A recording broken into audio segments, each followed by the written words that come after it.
think what I'm seeing a lot is our children and our young people being entertained and maybe not necessarily trained through discipleship. And that for me is something, would be great for us to shift into, where we can actually train them to be carriers of responsibility and carriers of leadership positions, not just kind of entertained by the stories and by those that are doing it in front of them. So I think that's something that I would love to see us shift into a little bit.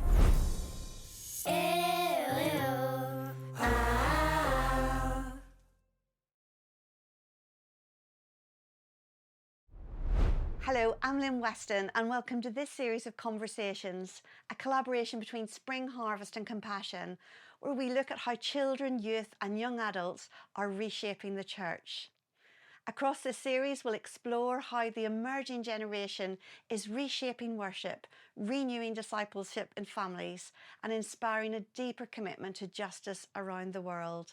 Welcome, Marie. It is so good to be with you today. Oh, thank you. I know we've been bumping into each other in all sorts of places, and it was so good to be with you last night as well at Pursuit. Just loved that. So good to have time to sit down this morning and have a proper chat. Thank you so much. And yeah, we are having the best time on site this week. It just feels like a brand new day here, in Skegness, but also this is my 4th year with Spring Harvest. Wow. And every year is getting better. And I've been privileged to be in the same venue over the past few years. And it just feels like the hunger is growing and the young people and the young adults are just coming ready. So I am loving this week, Lyn. Oh, that is so good. I loved being part of it last night. I think it took about 30 years of my life. It made me feel young again. But yeah. I just was watching how involved they were, how much they were loving it. Yeah. So thank you for all you're doing. It's amazing. Bless you. Thank you. We're going to talk this morning about one of my favourite topics, about the discipleship of children. Yeah, come on. And it's just so powerful when we think about the disciple makers that are being built and grown and how important that is for the kingdom. Yeah. But I'm going to take you right back to your childhood, Marie. And I wonder, could you tell me a little bit about your faith and who it was got involved in your life and your journey of faith? Yeah, well, I actually didn't become a Christian until much later in my life, actually. So growing up for me was not in a Christian home. Growing up for me was actually on the road. My mum was a professional singer. I was a professional actress. So I missed an awful lot of school and I spent a lot of time in theatres and on set. So I had a very alternative upbringing, which was a lot of fun. So I think when I really came to faith between the ages of 14 to 18, I was looking for stability and consistency. I was looking for something that would anchor me. And I got invited to go to a local youth group, which was just a little out of the blue. It was like a youth leader came into my school to run some CU lunchtime club things and invited a big bunch of us to go along. And I thought, why not? Got nothing else to do. And I went and I just found community and I found a space to belong. And then I found a space to believe, and then my behaviour started to change. So I would say between the ages of 14 to 18 was really formative for me and faith-filled for me. But for my family, it was completely new. I'm a first-generation Christian. So I am learning what it is to raise children in a Christian home, because I've got 2 myself. So actually their discipleship and the discipleship of children has really come from me doing it to my kids, not me being discipled as a child. So interesting upbringing. My kids have a lot more stability than I did, but it was super fun, and I've got some wild stories which one day, Lyn, when it's like an after-hour session at us, we will go through. We'll get those stories. Now that you've told me about them, I need to know. But we'll not do those this morning. And I would like to come back to talking about you raising your children, but just a little bit more about that story. So just so good to hear about that person who came along and invited you in and created a hunger in you. What about then? Who was it then that started really helping you in your journey of discipleship, taking that deeper and deeper, and how did that live out? Absolutely. It was the youth team.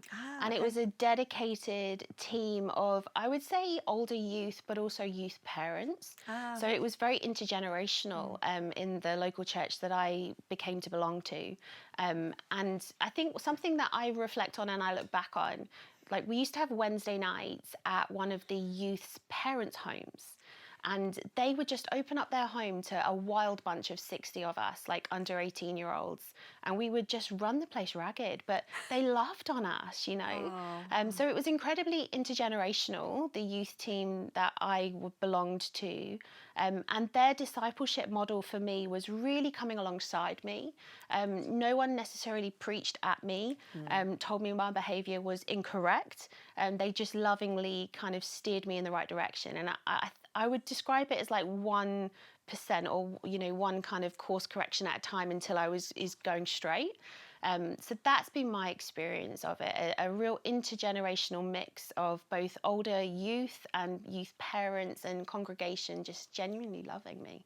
Don't we just so appreciate those people? And so often they're the people who don't even realise the impact they're having. Oh, I they just do it know. so naturally. I know. So we thank God for those amazing people who walk alongside young people new to faith. Yeah, absolutely, 100%. I love them to bits. So, and they gave me a real love for the church.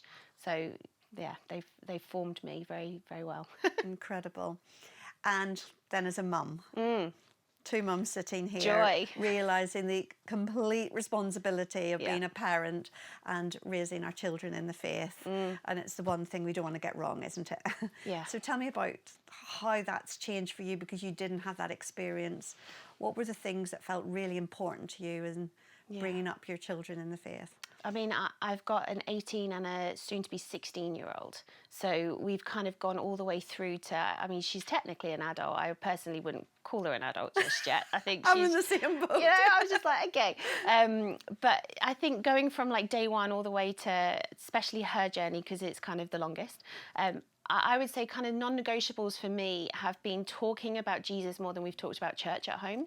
So as someone who works for church and hugely passionate about the church, I've made it quite a principle that we do not talk too much about the church, because our faith is rooted in Jesus, not in community and people. So that's been something that I've really tried hard to practice. And you know, sometimes I don't get it right, and I do my best. And especially when you are so passionate about what you do, you bring so much of that conversation home with you. But talking about Jesus, you know, what he's doing for us, I have a genuine love for the word. I absolutely, I'm a complete nerd for scripture. I know, I've heard you. Yeah. You're on fire. There you go. So I can't get enough of it. And I'm so thankful my daughter is the same. So she's off to go and study theology, which I'm a bit nervous about, because then she's going to become a little bit more clever than me. So I'm like, okay, I'm going to have to up my game here. My son, by the way, is not like, this is not a, he's in the youth, literally over there right now, having the time of his life. He is like, get me in the mosh pit, I'll have a great time. My daughter is like, get me out the mosh pit and put me in a corner with a book. So two very different children. But I would say, like, those are, for me, have been something that both my husband and I, we've tried so hard to talk about Jesus. We've tried so hard to bring scripture into space. We haven't always got it right. Who does? Like, you know, we pray with them, but at the same time, just being super honest about our disappointments, you know, and talking about unanswered prayer. Like, we went through a time, especially with our daughter, of illness, and she really wrestled with her own faith in it. And actually, it's so inspired. We're going slightly off topic, I will be quick, but she inspired me so much because she wrote her university essay. She started with, my faith, I said yes to Jesus for the first time in a hospital bed, not in a church service. And goodness. I just was so moved by her. She talks about her faith with such raw honesty. And I just thought that is what is inspiring. There are children out there who can articulate, can really wrestle with big things. And, you know, we sometimes don't give them enough credit that actually they are, you know, hugely intelligent beings, highly emotionally intelligent. And they can have big conversations about stuff. They can handle it. And I think that's something I'm still learning as a mum, and I'm still learning as a church leader as well, so. And she's okay now? She's walking through stuff, and we're walking through stuff. And we have a saying in our house, which is medicine or miracles, we'll take either. So, you know, like, it works for us. But her faith is strong, and that's what's important. And actually, that for us, like, that's the win out of the whole situation. That's incredible. And just hit me when you were talking there, because that's definitely my story of I was very ill as a child, and my faith became, I don't know how I would have survived it without the faith. But it's just such a, it is like a deepening, isn't it? Sometimes when we're hit with the hard stuff, it takes us to a much deeper level at a young age, and prepares us for what God has ahead. And just what you're talking about there leads on really nicely to the next question I wanted to ask you about. I want to talk about the church and how you think we as the church are doing in discipling young people. You've talked about you as a mum and in the home. What about the church? Where are we doing it well, and where might we need to challenge ourselves a bit? Yeah, I think children and young people may be slightly different in that conversation. I think what I'm seeing a lot is our children and our young people being entertained and maybe not necessarily trained through discipleship. And that for me is something, would be great for us to shift into, where we can actually train them to be carriers of responsibility and carriers of leadership positions, not just kind of entertained by the stories and by those that are doing it in front of them. So I think that's something that I would love to see us shift into a little bit. And I also think, I look back at my own youth journey, and they got us involved in everything. Like, I'm pretty sure at some point there was like a 12-year-old that was running the sound desk, and there was like a 15-year-old who was doing worship. Whereas now I think we're a little nervous about getting anyone under the age of 18 to volunteer in any kind of space. We're concerned, and rightly so.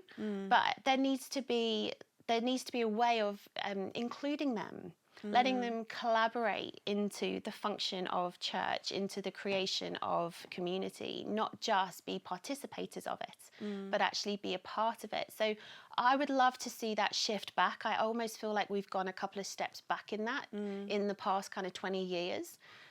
But also at the same time, content is phenomenal now. So like discipleship content, the ways that people can access scripture is so much better. We aren't just putting what I would say childish things in front of them. We are putting like child accessible, like heavy stuff in front of them. So that for me is like a real win, and seeing that, come to pass. But there's definitely stuff we can do more.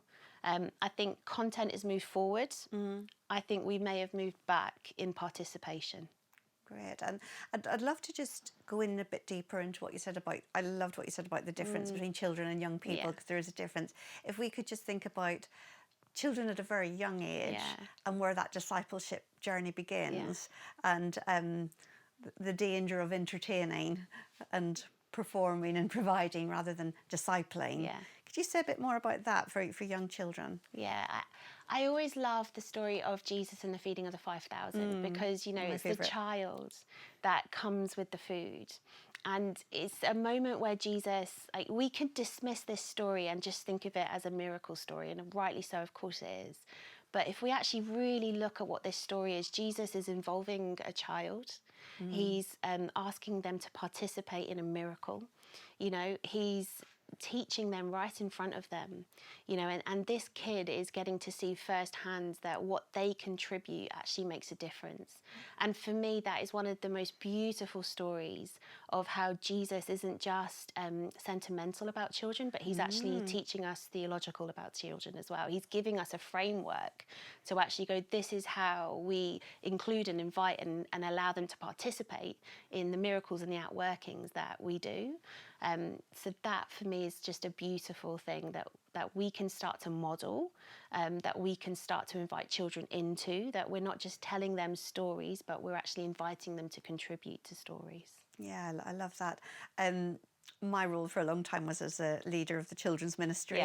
And I remember one of the adults saying, they come in when the children were really young and stayed with them, and I said, I think your daughter's good now. You can leave her with us. And he said, no, I'm learning more here. Oh, I love that. And he knew faith, and it was actually, he was learning through the voice of the children. And that really impacted me, so I let him stay. That's so nice. But gave him a job to do. Do you know, Lyn, I've never done children's ministry. Like, it's the one thing. And actually, if you ask anyone in my church, like, would Marie be any good in children's ministry? The answer actually would be no. because I'd probably be like, kids, come on, you're going to do this now. I'd be getting them to do everything instead. But yeah, it's a fun one. Yeah. And I love what you said about Jesus is very clear on his heart for children. And I often think if we as adults maybe took that posture as a child, we might get through a lot more, a lot quickly. Yeah, absolutely. I would just like to talk now about what discipleship looks like for you in practice. And we might be talking about discipleship and disciple making and how one leads to the other. But what does that look like for you in practice, Mary? Yeah, I think, I see discipleship as training leaders. So that's kind of the language that I use. Yes, discipleship is coming alongside people, but I like to very obviously talk about it as developing someone in their leadership skills. So for me, it looks like, how do I help that person lead? How do I talk to that person about what it is to be a leader? It's our mandate as Christ followers to lead. We are to lead people to Christ. We are called to steward creation. Like, we are called to do all these things. So for me, discipleship comes with very intentional development of another person in a lot of skills, in skills that they can transfer into workplace, into relationships, into the home, but also into ministry if that's their calling and that's their future. So I go down that road. My job is, very much to develop leaders. So for me, it's kind of a natural posture. I find it quite interesting that we confuse sometimes discipleship with mentoring. That for me is a very different position. I think if someone has invited me to be their mentor, then there's a little bit more about how can I come alongside you, and how can I show you some, give you some examples. Whereas I feel like discipleship is, how do I develop you very intentionally. So for me, that's the definition. Other people might disagree with that, but that's how I've chosen to kind of see the two. Is mentorship is more side by side, but discipleship is more, I'm kind of pushing you forward, and I'm really, developing you very intentionally going forward. So that's how I would define the two. Thinking about the whole church, and I know you've got some incredible role in the church, but just thinking about the church, how do we disciple young people well? How do we lead them well in that? What would you, if you were starting a brand new plant, a whole new church, what would be these are the things that we must have in place as we're going to disciple young people and children? And again, kind of with my posture of, when I think of discipleship, I'm thinking of development of leadership. I would completely scrap the word emerging. I hate it. I do. When someone talks about emerging leaders, I'm like, what are they emerging from? What are they emerging into? What happens when you've emerged? And do you actually know? That language for me is not helpful in any way. I think we need to talk about, you carry different levels of responsibility, but you are a leader. So you are invited right now. If I was genuinely planting a church tomorrow, everyone's on the leadership team, but you'll have different levels of leadership responsibility. That's the difference. And that goes right from children all the way to the oldest. How do we invite our children to be leaders within the church? We want to see them be leaders in their generation out in the wild. So let's encourage them to be leaders within church. So that would be kind of my posture and my take. I think we need to generously develop people instead of just tap them on the shoulder and say, I think I see something in you.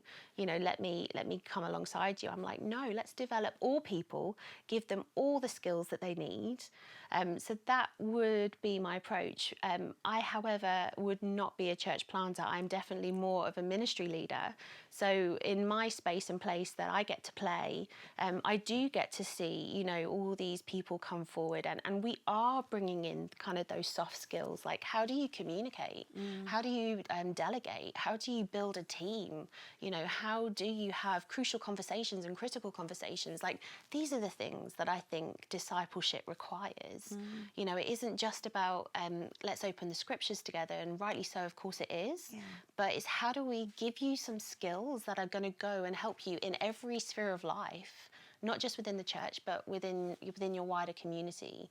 I would love to see ministry develop people, not people develop ministry. Great. And I really believe good. the church is the same. We need to see church develop people, not people develop church.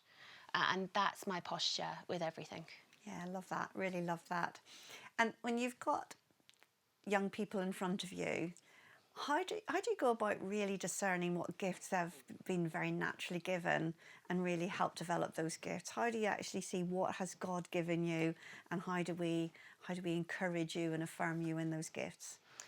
Yeah, and again, it's such a big conversation because young people, young adults, like kind of what I would call not emerging adults, but young professionals. Yeah. So that kind of 20s to 30s in particular, that's a really hot topic. Spiritual gifts, what's my talent? What is my God-given calling? Yeah. And they almost want to narrow it down to like one sentence, one thing.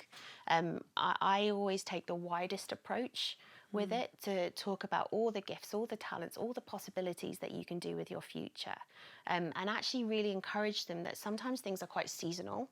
So what I felt like I learned and maybe really helped me mature about 10, 15 years ago was talking about calling as if it is seasonal, as if it is, God may give you something that is your responsibility, but it may be for a season. And hey, you actually might do something entirely different in 5, 10 years' time.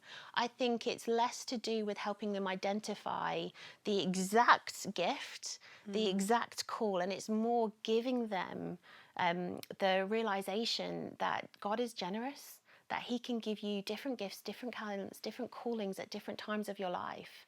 Don't like narrow down, your view or your hope and your answer, but actually widen your understanding that there's a long life ahead of you, and he's a generous God, and you could have many gifts and many callings on your life. Oh, I love that so much. I had the most incredible conversation yesterday with one of the Spring Harvest team, a young guy, and we had the same story because we'd both been called into the business world. Yeah. And in that season, we felt we were disciples in that place, and that's exactly where we were supposed to be. Yeah. And then God said, I'm calling you out of that. No. And both resisted, and he's, a few decades younger than me. And it was just so good to have that conversation to say, yeah, we were there for that season and that was the place. And then he said, I'm pulling you out and taking you into something really different. Yeah. But how he'd grown those gifts and skills in us in that season. Absolutely. And just so incredible to see God at work in those places. Yeah, absolutely.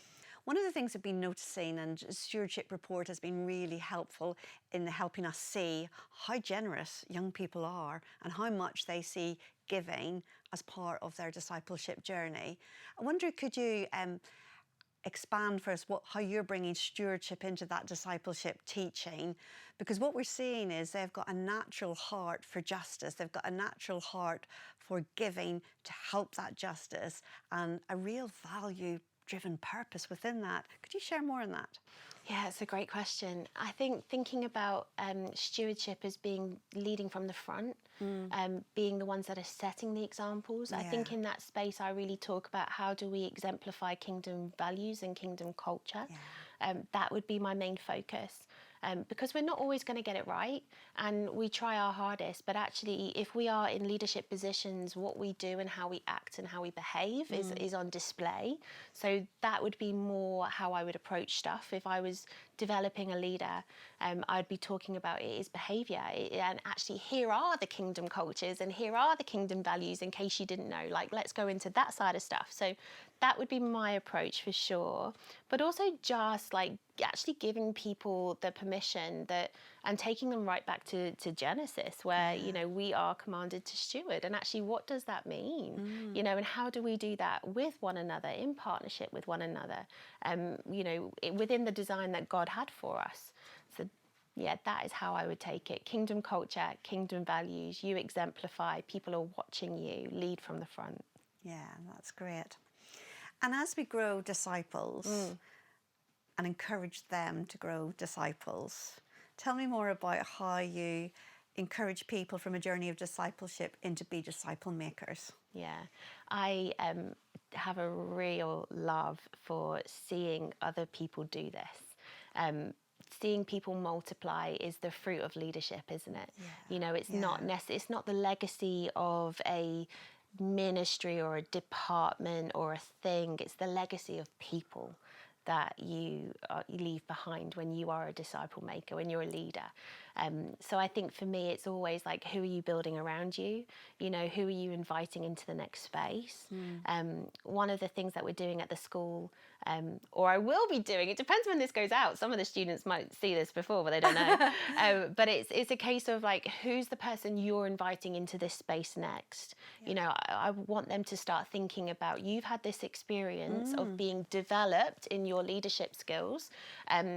Who can you now invite to be the next person to be developed in their leadership skills? Actually really helping them understand that it isn't just about their journey, it's about the next person's journey, and really taking ownership for like the next cohort of students that are going through our school system at church. And, you know, just that's kind of one of the approaches, just to always bring to mind, it's not about you, it's about everyone else. But also talking about, it's okay for other people to be, you know, better at their gifts and their talents and their things than you. We should generously talk about that. It's okay for you not to be the brightest star that shines. Other people can shine just as bright or brighter. Let's not, you know, be precious, but be generous with space and allow people to thrive. On site right now is my replacement from my old job, doing a great job. Oh, brilliant. She's phenomenal. I absolutely love her to bits. She is someone that I've developed, and right now she is outshining anything I have ever done in my old job on site, and I am loving that for her.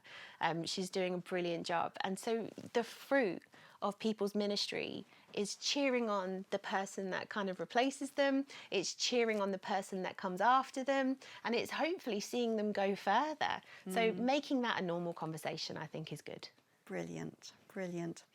And we've had the great opportunity of thinking about not just the church in the UK, but the church across the world and what's happening. What do you do when you're actually with young people and helping them lead? How do you help expand their imagination to the church worldwide? I mean, there's so much research and there's so much data out there that is now global, which I think is really interesting to talk about, because it gives young people, young adults, young professionals, and that's my remit, just a little bit more than here's a UK point of view or here's what's happening here in the UK, but actually globally among your generation or globally among the church, like this is what the movement and shift is doing. So I think that's really fun to be able to bring in like global data, global stories. And that's the beauty of the world that we live in right now. We're so connected. We've got such great access to that stuff. You guys at Compassion are brilliant at telling us the stories of what's happening, you know, globally among the church, which is fantastic. So I think just bringing them into everyday conversations, bringing them into teaching, bringing them into spaces where we're developing people. Again, it's just not focusing just on that person, that oneself, but actually here's what's going on among your generation. As much as we can bring that into conversation, I think it's really helpful. That's so good. And we've talked this week a lot about Uganda. Yes. Is there anything that's really stood out for you? And we've been talking for months about Uganda and all different areas of your church leadership. Is there any like stories that have really impacted you and inspired you as you're leading young people here? Yeah, I mean, James's story is phenomenal, isn't it? Like James's story, I mean, again, we watched it the other night in our venue here at Spring Harvest, and I think I have seen it a few times now. You have. I genuinely have. But what I love is when Dorcas. Thank you. When she says, Engineer James. Yeah. And she just places upon him like a future that he didn't know he had the potential for, but he clung to. Yeah. And for me, that just never gets old. Like, I can just listen to that story for days. And how, you know, he thought that wasn't going to be his future, but because someone spoke it over him, that became his future. And I'm sure there's so much more to that story, but that's my takeaway from watching it. I think for me, just when we speak value, when we speak future, you know, when we speak higher expectation over children and young adults, we actually really help them see that there is something bigger for them. That never gets old. That's beautiful. I remember taking that video, and my son Luke is 18, almost 19. going way too fast. But I took that video and sat on his bed with him and we watched that together. Yeah, I can imagine. And he said to me, you know, that degree that he did in water engineering, he said that is the hardest degree you can possibly do. So she didn't just speak a future, she spoke into him a journey where he had to do such hard work, a work that became the bit at the end of the video where it says, you know, 500,000 lives impacted. Yeah. And it is that sharing of implanting into one person, investing into one person, and then they go on to change more and more lives in the name of Jesus. Absolutely, but at the same time, not every story is a James story. Completely. And I think we need to remember that as well. Completely. Like every life, every future, every potential is value, you know. And I love the fact that it was a 15-year-old girl that sponsored James and that became his future. But I also love the idea of, you know, an adult sponsoring a child and their future is that they're going to become a great husband or a great wife or just a great member of the community or, you know, someone that had a healthy and whole upbringing. Like that is probably the more everyday story that you guys hear, and that is beautiful because that's impacting just as much the health and wealth of a generation and a nation, just as much as James is doing. So it's so good to see those stories, but I love that the overarching story is the change of narrative within a community and a nation. Now, I'd just love to finish with just anything you'd like to share with anybody listening. It might be a young person, it might be a mother, a father, a aunt, uncle, grandmother, grandfather, just something to inspire people to say, this is what you really think God's got for us in encouraging us in our discipleship and in our disciple making and in raising up a whole generation of new disciples. Just anything you want to encourage us with. I think when I was preparing for today and been thinking about you guys in particular and this conversation, just the phrase, like, let's not entertain, but let's train. You know, when it comes to discipleship, like, let's actually train. Let's really allow and invite people to participate. Like, let's not be scared to give away a little bit of the control, a little bit of the leadership, a little bit of the responsibility. Like, what's the worst that can happen, you know? I think let's just go for it. Like, let's be generous in how we develop people. Let's call people leaders now. You know, not emerging. Emerging's banned. Emerging is banned. Like, where are you going? What are you emerging to? Like, get it out. Like, everybody is a leader. Yeah. They carry different levels of responsibility. That's the difference. Like, let's put that value on them now. You are leading. Like, let's help you step up. And that for me is what I would love to see, what I am trying to make happen in my own context, you know, in calling people to just raise their game and carry more. That is a longing prayer within me for many reasons. Oh, well, I just ask God that prayer is answered. Thank you. Thank you so much. You're just such a joy to be with, and thank you for all you are doing here at Spring Harvest and throughout the year in your church leadership. It's incredible. You are an inspiration. Thank you. Amazing. Well, thank you, Lyn, and thank you, Compassion. It's such a pleasure to support and be with you today. Thank you so much for joining us. If you find this helpful, please do like this video and share with others who may also find it helpful too. And please do follow Compassion across our social channels for more content like this.